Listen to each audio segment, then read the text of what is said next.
Mar-a-Lago.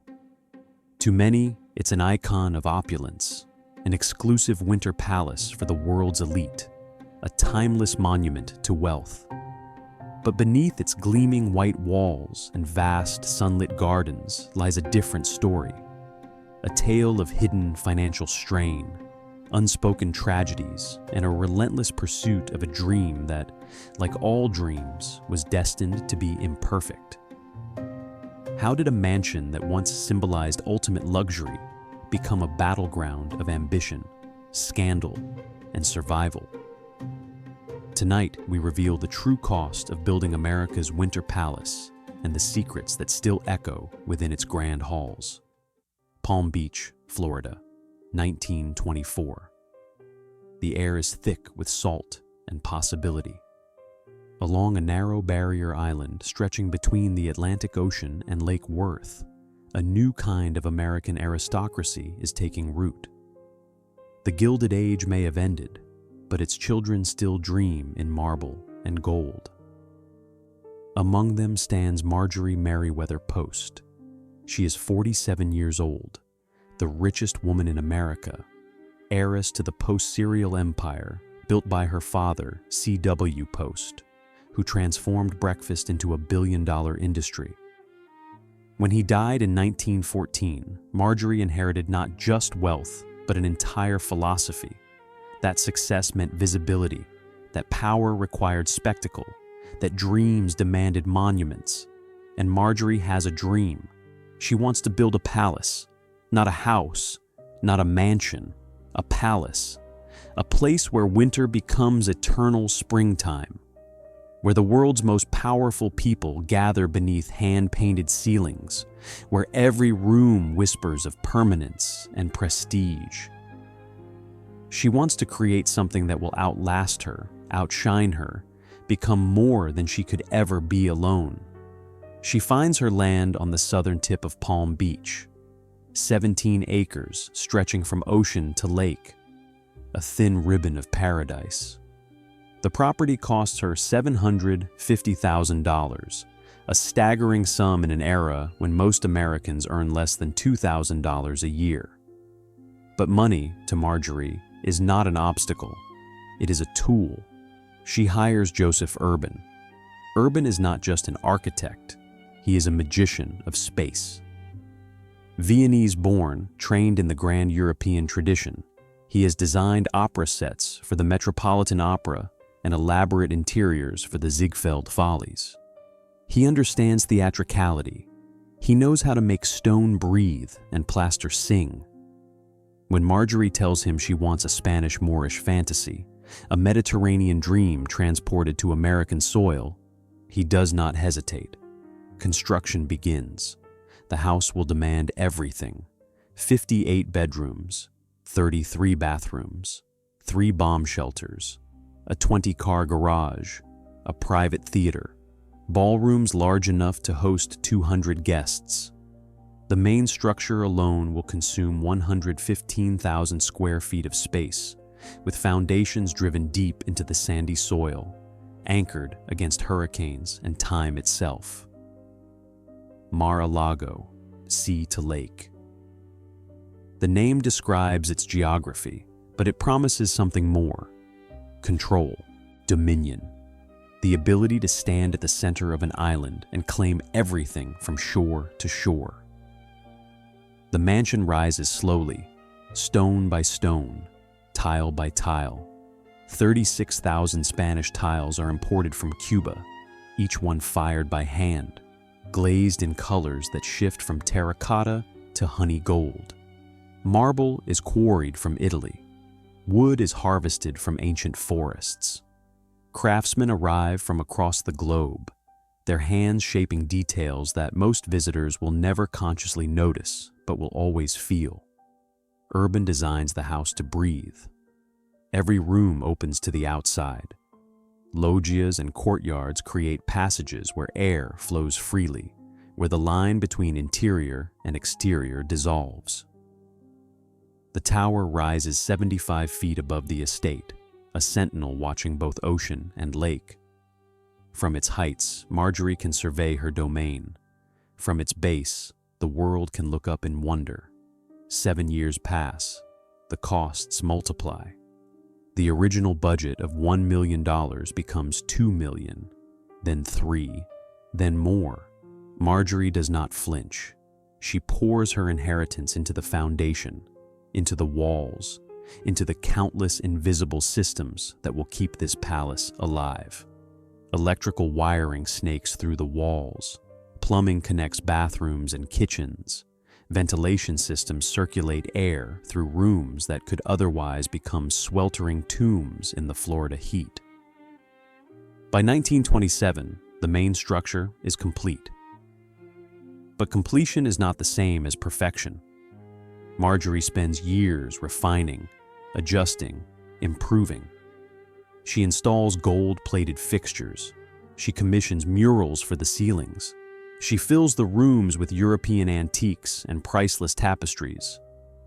She plants gardens that will take decades to mature, importing full-grown palm trees and exotic flowers that struggle to adapt to the coastal climate.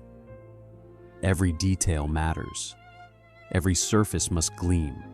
The house is not just her winter home, it is her legacy, her proof, her defiant answer to anyone who might question whether a woman could build an empire. 1936 arrives. Mar-a-Lago officially opens. The parties begin immediately. Senators and ambassadors, actors and musicians, European royalty fleeing the gathering storms of fascism. They come to Palm Beach, and they come to Marjorie. The ballrooms fill with silk gowns and tailored suits. Orchestras play in courtyards where fountains cascade into pools lined with hand-painted Portuguese tiles. Champagne flows. Laughter echoes off vaulted ceilings. The mansion performs exactly as designed. It dazzles. It overwhelms. It makes everyone who enters feel simultaneously privileged and insignificant, elevated by proximity to such grandeur, yet diminished by the realization that they will never possess anything remotely comparable. Marjorie stands at the center of it all. She is in her element, the perfect hostess, gracious and commanding. She knows every guest by name, remembers their preferences, anticipates their needs. She has married and divorced twice by now. Her second husband, E.F. Hutton, gave her a daughter and a partnership in his brokerage firm. But that marriage, like her first, collapsed under the weight of incompatible ambitions and unspoken disappointments. Still, she endures. The house endures. Together, they create an illusion of permanence. But illusions require maintenance.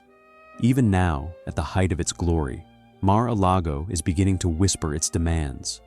The estate requires a permanent staff of 60 people, gardeners to tend the grounds, maids to clean the endless rooms, cooks to prepare elaborate meals, maintenance workers to repair the inevitable damage that salt air and humidity inflict on even the finest materials.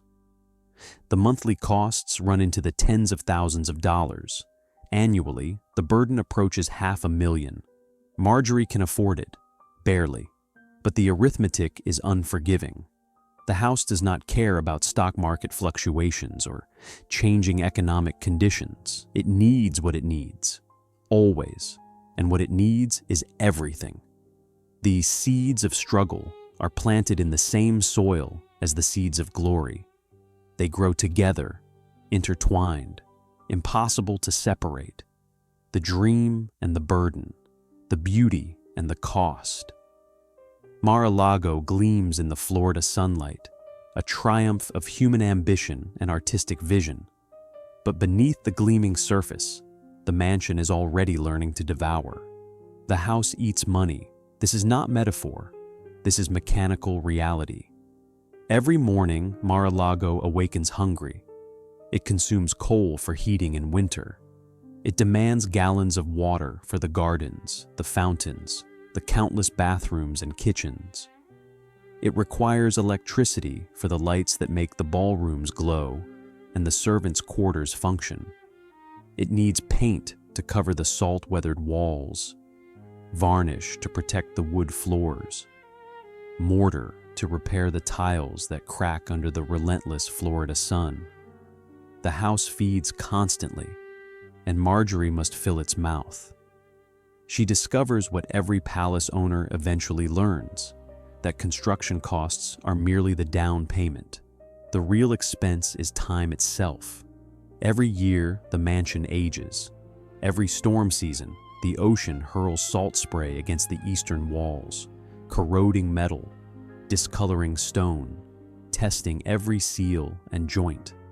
Every summer, the heat expands materials that contract in winter's relative cool. The house shifts, settles, develops hairline fractures that spread like veins through plaster and concrete. By the 1940s, the annual maintenance costs have climbed past $500,000.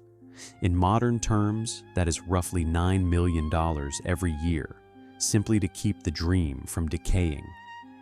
Marjorie pays, but payment extracts its own price.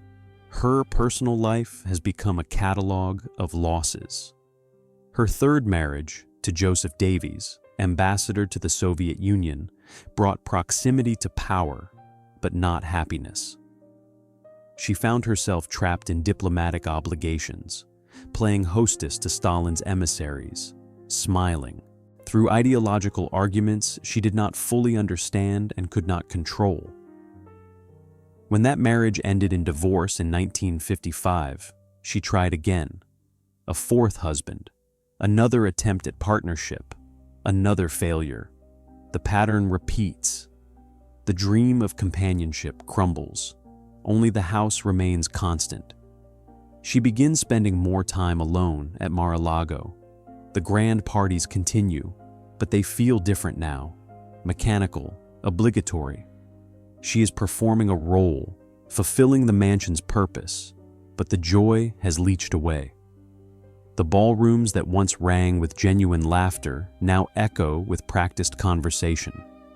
The guests still come, still marvel, still compete for invitations. But Marjorie sees them differently. They want access to her world, not to her. The isolation deepens. Her daughter, Nadania, pursues her own life in Hollywood under the stage name Dina Merrill, building an acting career that will span decades.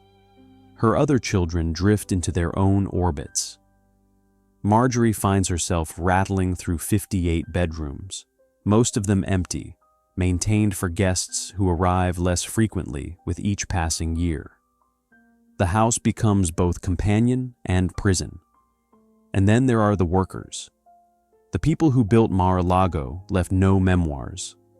Their names appear in no guest registers. But their labor is embedded in every wall, pressed into every tile, sealed beneath every coat of paint. During construction, hundreds of men worked in brutal conditions. The Florida heat was merciless. Summer temperatures climbed past 100 degrees. There was no air conditioning for the laborers, no shade on the open construction site. Men collapsed from heat exhaustion. Injuries went unrecorded. Wages were kept deliberately low. Urban's vision required skilled craftsmen, but it also demanded countless hours of unskilled labor. Digging foundations in sandy soil, hauling stone and lumber, mixing endless batches of mortar and concrete. This work fell to local men desperate for employment during the uncertain economic years of the 1920s. They were paid 50 cents an hour when they were lucky, sometimes less. The opportunity to work on such a prestigious project was presented as a privilege, a resume builder, but it was also exploitation. Safety regulations were non-existent. Men worked on scaffolding 60 feet above the ground with no harnesses, no safety nets. They handled caustic materials with bare hands. They breathed clouds of plaster dust and paint fumes in enclosed spaces. When accidents happened, and they did, the injured were simply replaced. Construction could not stop. The house had a schedule. The house had demands. Marjorie likely never knew the full cost in human suffering. She dealt with architects and contractors, not the individual men who actually shaped the stone and laid the tiles. The exploitation was buffered through layers of management, rendered invisible by the social distance between heiress and laborer. But the mansion knows. The house was built on that suffering. It carries those debts in its foundation, in the mortar mixed with sweat and occasional blood. The beauty that guests admire required brutal sacrifice from people whose names history has forgotten. This is the hidden arithmetic of grandeur. For every hour that Mar-a-Lago dazzles, 10,000 hours of anonymous labor made that dazzlement possible. For every dinner party where champagne flows freely, months of preparation by servants whose own meals were eaten in windowless basement kitchens. For every photograph of smiling aristocrats in the mansion's glorious rooms, countless invisible workers scrubbing, polishing, repairing. The house demands beauty. Beauty demands labor. Labor demands bodies, and bodies break. By the 1950s, Marjorie is in her 70s. Her energy wanes, but the house does not. It still needs its 60-person staff. It still requires constant maintenance. The financial burden has become nearly unbearable. Her serial fortune, once seemingly inexhaustible, has been depleted by decades of extravagant spending and repeated divorces. The income from her remaining assets can barely cover Mar-a-Lago's operational costs. She faces an impossible choice: keep the house and sacrifice everything else, or let the house go and admit that the dream was unsustainable. That despite her wealth, despite her determination, despite the 7 years and millions of dollars poured into its creation, Mar-a-Lago is too much, too hungry, too demanding. The mansion waits, patient, eternal.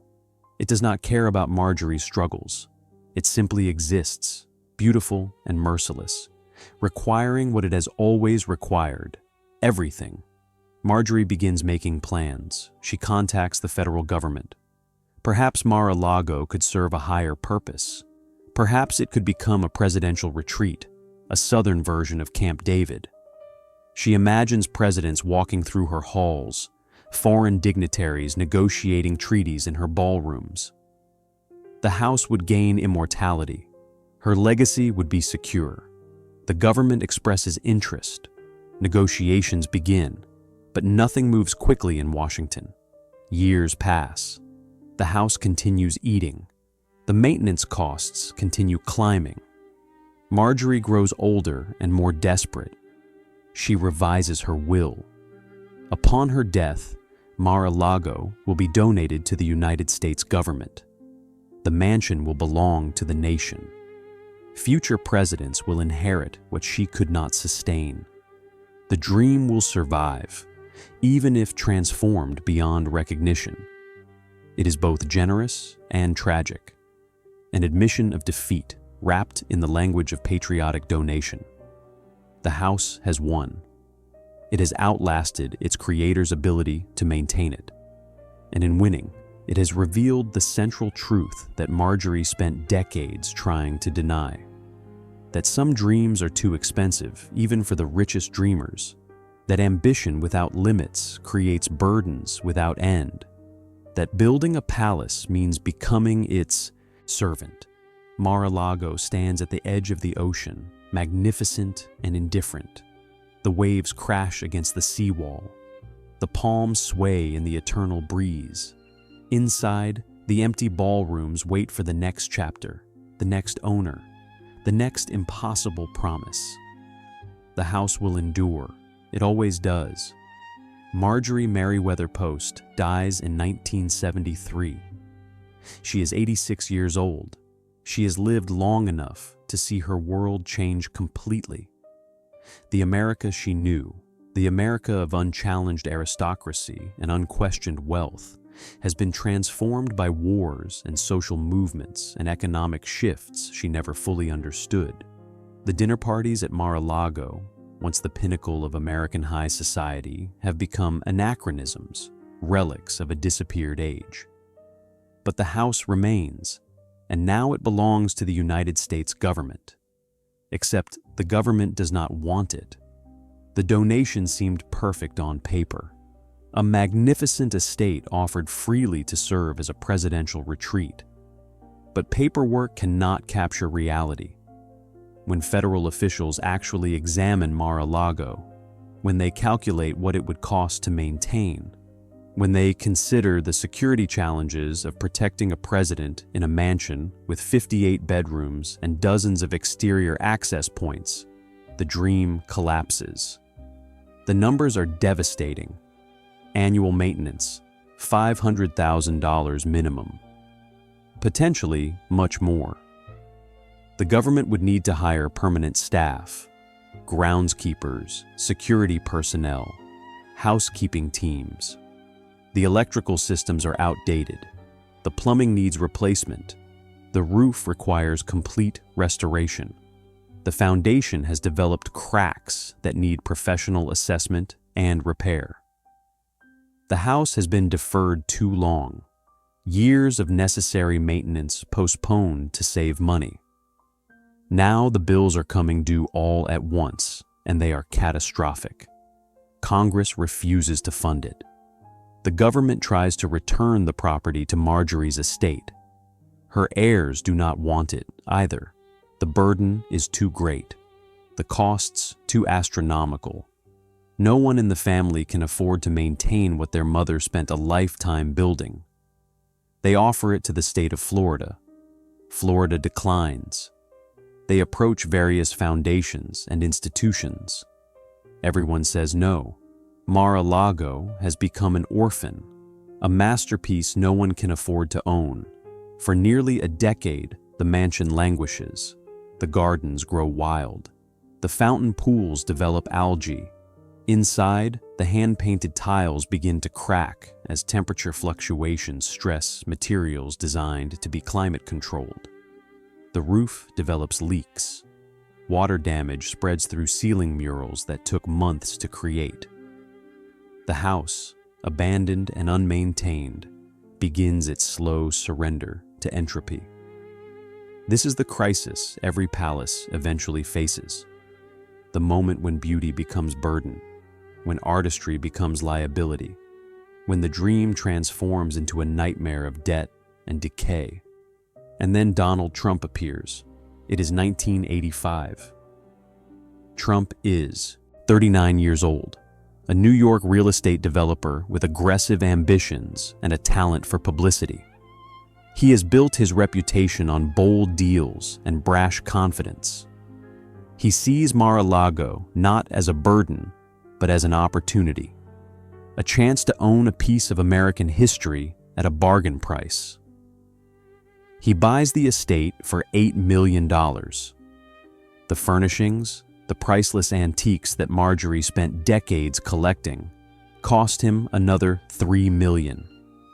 Total investment, $11 million for a property that cost at least $7 million to build in 1920s money, equivalent to over $100 million in current purchasing power. It is a spectacular deal, but it is also a spectacular gamble. Trump immediately faces the same reality that destroyed Marjorie and defeated the federal government. The house is expensive, impossibly expensive. It still needs that permanent staff. It still requires constant maintenance. The utility bills alone run tens of thousands monthly. Trump has bought a money pit wrapped in Moorish tiles, so he changes the rules. In 1995, Trump transforms Mar-a-Lago from a private residence into a private club. He begins selling memberships, $100,000 to join, $14,000 annually in dues. Suddenly, the mansion is generating income instead of just consuming it. The burden is distributed across hundreds of wealthy members who pay for the privilege of accessing this historic space. It is brilliant, and it is devastating. The transformation destroys what made Mar-a-Lago special. Marjorie built a private palace, a place of exclusivity and intimacy. Trump creates a commercial enterprise, a luxury resort where anyone with sufficient money can buy access. The ballrooms that once hosted carefully curated guest lists now accommodate whoever can afford the membership fee. The house is no longer a home. It is a business. Historic preservationists are horrified. They argue that Mar-a-Lago should be protected, that its architectural and cultural significance demands it be preserved as Marjorie intended. They file lawsuits attempting to block the commercialization. They appeal to the National Trust for Historic Preservation. They generate media coverage highlighting the desecration of an American landmark. Trump ignores them. He understands what they refuse to acknowledge. The house cannot survive as a museum. Museums require endowments, donations, government funding. None of those sources were willing to save Mar-a-Lago when it was offered freely. The only way the mansion can endure is if it earns its own keep. So the house adapts. It learns to monetize its beauty. The ballrooms become event spaces rented for weddings and galas. The guest rooms accommodate paying visitors. The gardens host corporate retreats. Every square foot must justify its existence through revenue. This is survival. Ugly, pragmatic survival. The mansion that Marjorie built to transcend commerce has been reduced to commerce. The palace designed to elevate its owner above the marketplace has become the marketplace. And in becoming the marketplace, it has lost something essential, something that can never be recovered. The soul has been replaced by a business plan. Trump renovates aggressively. He adds gold fixtures where marble once stood. He installs chandeliers that cost hundreds of thousands but lack the subtle elegance of the originals. He repaints rooms in bold colors that make them more photogenic but less authentic. Every change is designed to impress rather than preserve, to dazzle rather than respect. The preservationists lose every battle. The lawsuits fail. The protests fade. Mar-a-Lago becomes exactly what Trump envisioned, a profitable luxury brand wearing the costume of historic grandeur. But profitability comes with complications. The club members are not Marjorie's carefully chosen guests. They are whoever can afford the fee. Real estate developers, entertainment executives, foreign business people seeking proximity to power. The atmosphere shifts from exclusive to transactional. People come to Mar-a-Lago not because they were invited, but because they paid. The mansion accepts this. It has no choice. It needs the money. The maintenance costs have only increased with time. The air conditioning systems require constant repair. The seawall needs reinforcement against increasingly severe storms. The electrical infrastructure must be upgraded to handle modern demands. The house eats money as hungrily as ever, and now it eats membership fees and event rental income. By the early 2000s, Mar-a-Lago has achieved a strange stability. It is profitable, maintained, functional, but it is also something Marjorie would barely recognize. The private palace has become a semi-public venue. The winter retreat has become a political stage, and the transformation is far from complete. 2016 changes everything. Donald Trump is elected President of the United States, and suddenly Mar-a-Lago is no longer just a private club in Florida. It becomes the Winter White House, the Southern Command Center, a place where presidents meet prime ministers, where policy is discussed over dinner, where the machinery of global power operates in a building designed for cocktail parties. The house has come full circle. Marjorie wanted it to be a presidential retreat. 60 years later, It is, but not in any way she imagined. The Secret Service establishes permanent posts throughout the property. Members and guests are now subject to security screenings that would have been unthinkable in the mansion's earlier incarnations. The ballrooms where Marjorie once hosted senators now host actual presidential briefings. The tower she built for aesthetic beauty becomes a security concern, its height offering potential vantage points for threats. Mar-a-Lago transforms again: palace, commercial club, presidential venue. Each evolution layers new meaning over the old, new, complications over historical purpose.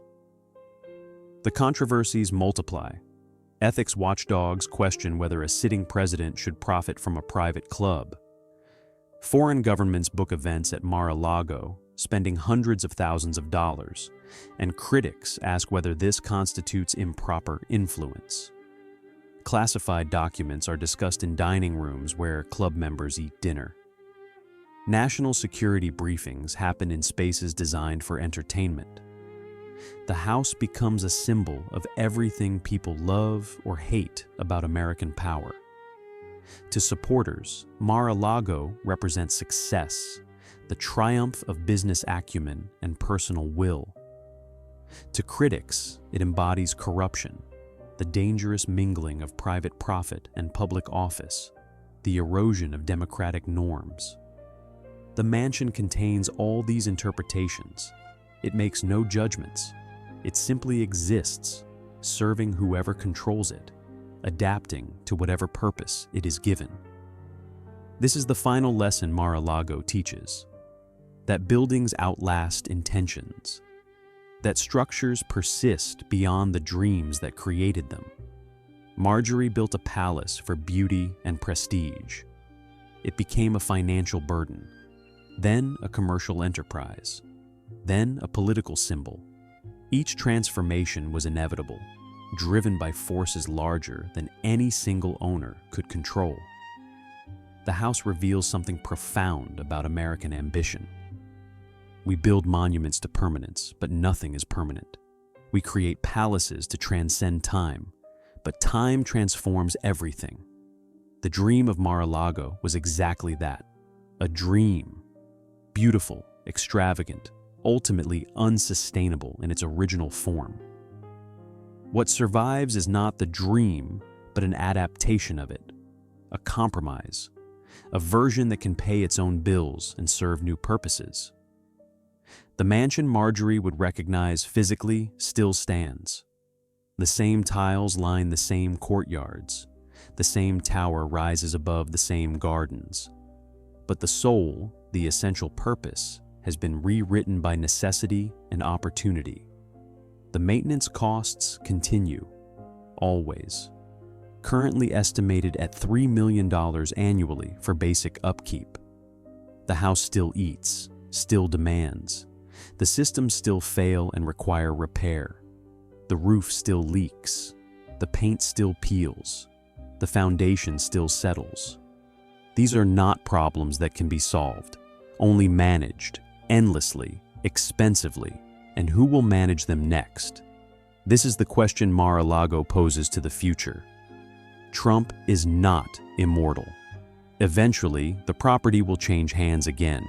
Will the next owner maintain it as a club, convert it to something else, donate it once more to an entity that might actually accept it? The possibilities are endless, but the underlying reality remains constant. The house needs more than love, more than admiration, more than historical significance.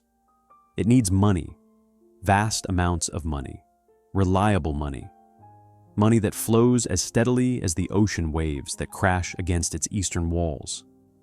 Without that money, the dream ends. The palace crumbles. The tiles crack and fall. The murals fade.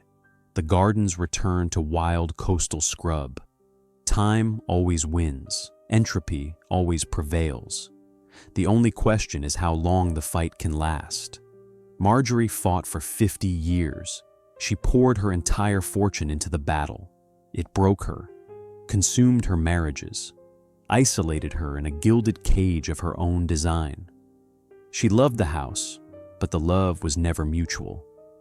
The house simply took what it needed and demanded more. Trump has fought for 40 years so far. He has succeeded where Marjorie failed, finding a sustainable business model that generates enough revenue to cover the costs. But sustainability is not the same as immortality. The club model works until it does not. Markets change, preferences shift. What is exclusive today becomes dated tomorrow. The future remains uncertain, but perhaps uncertainty is the point. Perhaps the lesson of Mar-a-Lago is not about success or failure, but about the nature of dreams themselves. We dream in absolutes, forever, perfect, eternal. We pour resources into making those dreams tangible. We build them in stone and tile, trying to make the ephemeral permanent. And then reality arrives. With its maintenance bills and its changing circumstances, and its relentless insistence that nothing lasts without constant effort. The dream does not die. It mutates. It becomes something different, something that can survive in the world as it actually is, rather than the world as we imagined it would be. Mar-a-Lago stands today as testament to that mutation. 90 years after construction began, the mansion endures, not as Marjorie intended, not as a private palace of uncompromised elegance, but as a working building serving working purposes, generating revenue, hosting events, adapting to survive. The house has learned the most important lesson: that survival matters more than purity, that compromise beats collapse, that a transformed dream is better than a dead one. From the ocean, Mar-a-Lago still looks magnificent. The white walls gleam in the Florida sun.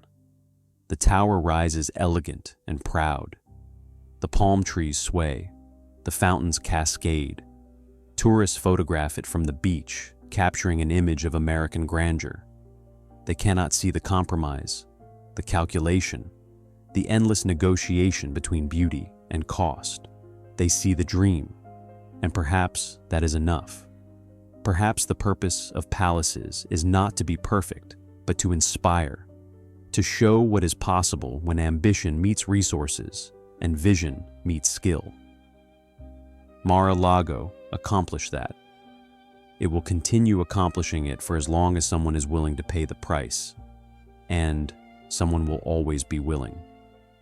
Because we need our palaces, we need proof that dreams can become real, that beauty can exist, that human beings can create something that transcends ordinary existence, even if the transcendence is temporary, even if the beauty requires brutal maintenance, even if the dream costs everything.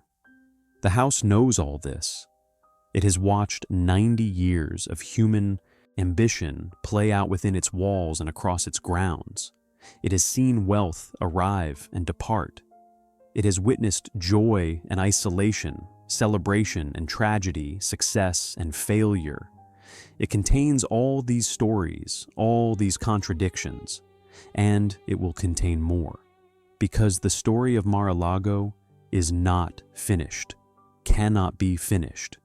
As long as the mansion stands, as long as the walls remain upright and the roof keeps out rain, and someone pays the electric bill, new chapters will be written. The palace will devour them all, absorb them, add them to the accumulated history embedded in its foundation. This is what buildings do. They persist, they accumulate. They become more than their creators intended, containers for stories their architects never imagined. Marjorie Merriweather Post built a winter palace. She created Mar-a-Lago to be her legacy. And it is, but the legacy is more complex, more troubling, more human than she envisioned. It is a legacy of beautiful ambition and painful compromise, of dreams realized and dreams destroyed, of the price we pay for permanence and the cost we bear for beauty. The mansion stands between ocean and lake, sea to lake, claiming its narrow dominion, still demanding, still devouring, still magnificent, still dreaming of forever. The story of Mar-a-Lago is the story of every great estate, built with boundless ambition, maintained through constant struggle, transformed by forces beyond any single owner's control. These palaces reveal truths about wealth and power that we often prefer to ignore. That beauty costs more than money, that dreams require more than desire, that nothing endures without sacrifice. What other American estates hide similar secrets? What other mansions carry untold stories of ambition and decay? Share your thoughts in the comments below. If you found this exploration of Mar-a-Lago compelling, consider subscribing for more deep investigations into the houses that shaped American history. And if you have suggestions for which estate we should examine next, let us know. Every palace has a price. Every dream leaves a debt. The question is, who pays? Thank you for watching.